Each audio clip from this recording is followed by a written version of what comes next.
We're here with senior number 22, Morgan Murphy. She's an infielder. Morgan, you've been a selfless leader off the bench.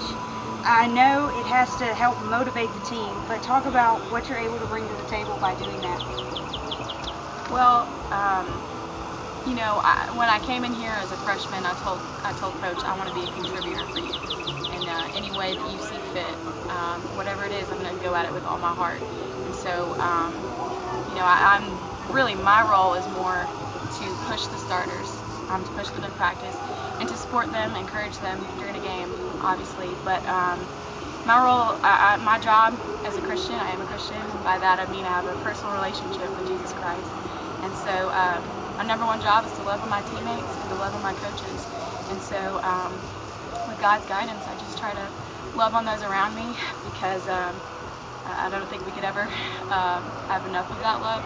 And certainly just in the drama and the grind that is, you know, the lifestyle that is the game.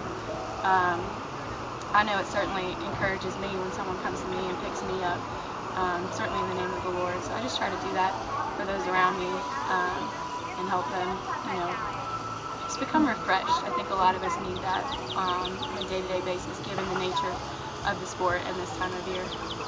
So next question is, how has your faith played a part in your softball career? Well, for me, it's just given me peace of mind and a confidence and a purpose. You take on a belief in Jesus Christ, and you follow Him and you serve Him.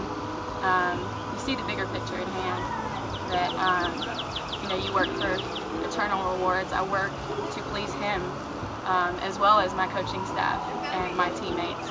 But it's given me a peace of mind, in that something I see a lot of just in the world of sports, athletes who don't have a relationship with Christ, or who don't understand what that means.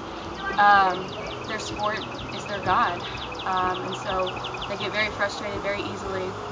The game is a game of failure. Even your own body's going to let you down sometimes. And so for a lot of them, I see their performance determines their sense of value.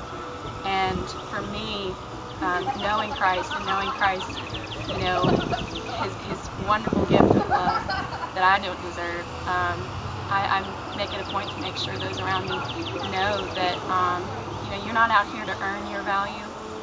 Christ died on the cross for you because you were so valuable. And so for me, I don't even call it my religion, it's my relationship with my Lord and Savior that gives me a peace of mind and a purpose, not only to go out there and to compete and to push those around me, but to make sure that others are in on that, because it's a big deal.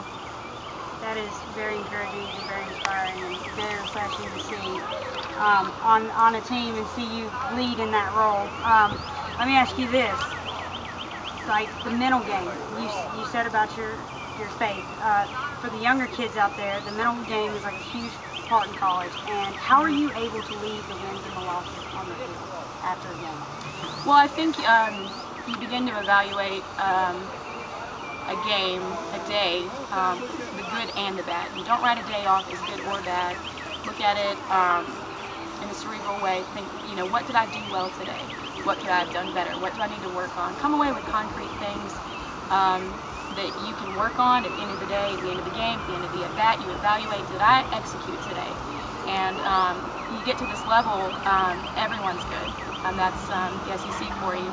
And so I think the players that truly set themselves apart, sure, they've got athletic ability, they've got athletic talent, but they have a mental plan in mind, something we talk about as hitters.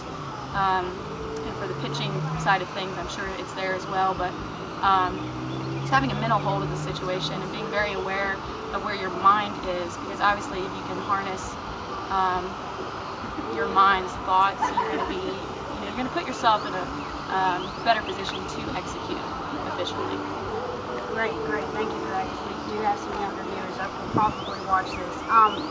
So I got to ask you, what is the team's expectations coming up for the SEC and NCAA tournaments? Like, not looking past the rest of the season, but what's the expectations, and what does the team need to do to make a deep run?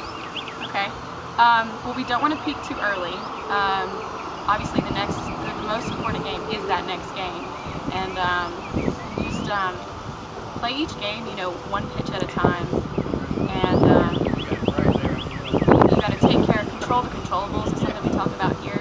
So, what are the things you can control in the game? What are the things you can't? And certainly harness all your energy into, you know, going out and executing the things you can.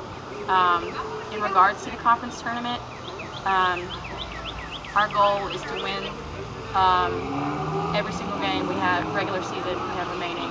And going into the conference tournament, it's clean slate once again. We don't care who we're playing. The next game is what we're going to focus on. Conference tournaments usually it's very telling when you come out of it. And a lot of times, based on how you do at the end of your regular season, any momentum that you've built can really carry through on into the conference tournament and on into postseason play. And it's really, it's something in the back of our minds, but we don't think about it right now because obviously we've got Arkansas tomorrow and we've got to take care of business, and we know that they're going to come out. They played us close, you know, 2 days in a row, so we know they're going to come out with all their fire tomorrow. So, and then you got South Carolina on the road, and then Miss State here. Right. And then going to Tuscaloosa for the SEC tournament. You looking forward to that, or? I am. I You need my sign? Hey, I would be happy to have your sign. Yeah, I will give you my sign. I love playing. Who needs Patrick Murphy? You might have to edit that one out.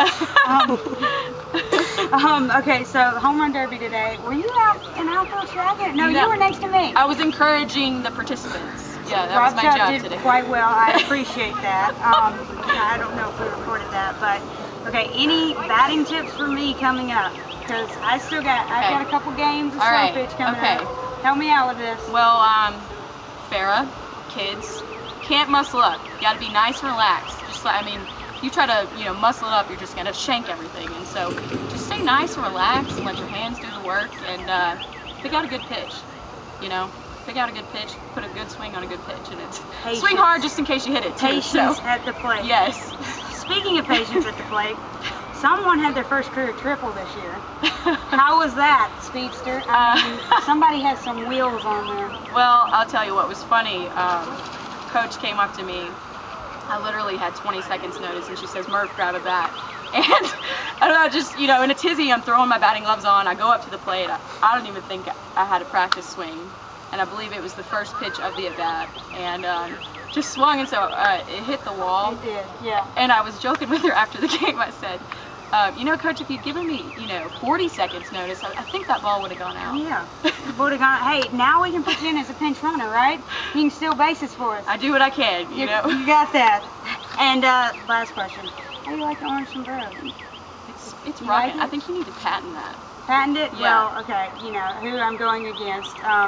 I don't know if you remember the sombrero at Alabama, but if I recall, hers was pink. It is pink. I like how this is legitimate Auburn colors. Right. You know. Right. I agree with you on this. I mean, don't know where I would wear this to from. campus, like to class. I'm being completely serious. You should wear this to football games. Yes. I will pass it on since I'm graduating. All right. And you're a senior. Yes, I am. Okay, forgot this one. You're a senior. What are your plans after this?